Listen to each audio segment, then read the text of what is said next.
Roy nodded. Guys, how's it going? Fletcher interjected. His left forearm was injured, and the worry on his face intensified. Can we still go on? Brandon might be in danger. Of course we're going on. Seeger wiped the blood from his sword with his sleeve before sheathing it. Victory is just ahead, men. Melitel will punish us if we give up on the child. Everyone stood up and continued moving toward the cemetery. The remaining journey was peaceful, and the team didn't encounter any further danger. Come out, Brandon. I'm here. Fletcher shouted toward the cemetery when they were still a distance away. Everyone started getting worried. They prayed to the gods that Brandon would reply. Something's wrong, Roy blurted out when they'd gotten past the stony cemetery walls. Something told him they'd come across a crisis the same level as the Wolfpack encounter. His perception proved to be a great help after he'd surpassed the limits of the average human. The cemetery was quiet. Too quiet.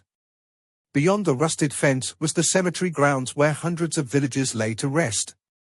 Ivory tombstones filled the land, and they gleamed coldly under the icy moonlight. An eerie atmosphere crept up on the team, making them shiver. A small cabin stood in the center of the cemetery.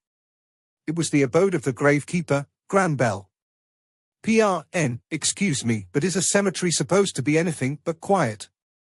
Something's off. Quiet, Fletcher. Thompson raised his hand, signaling everyone to stop, and they lowered their voices to a whisper. Even if Brandon's not in there, Granbell should have heard your shout.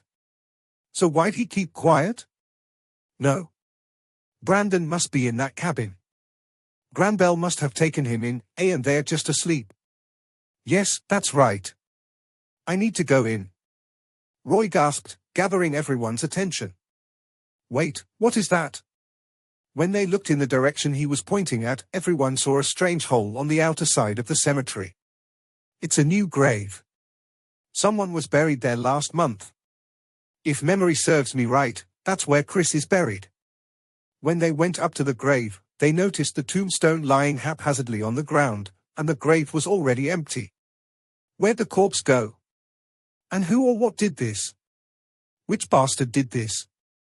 They desecrated the dead and stole their belongings, Seeger mumbled, a frown creasing his forehead. What's the gravekeeper doing? Roy shook his head. The solemn, foreboding look on Jack's face didn't escape him, and the old captain slowly backed away. Something tells me no human did this. A chilling sensation enveloped Roy.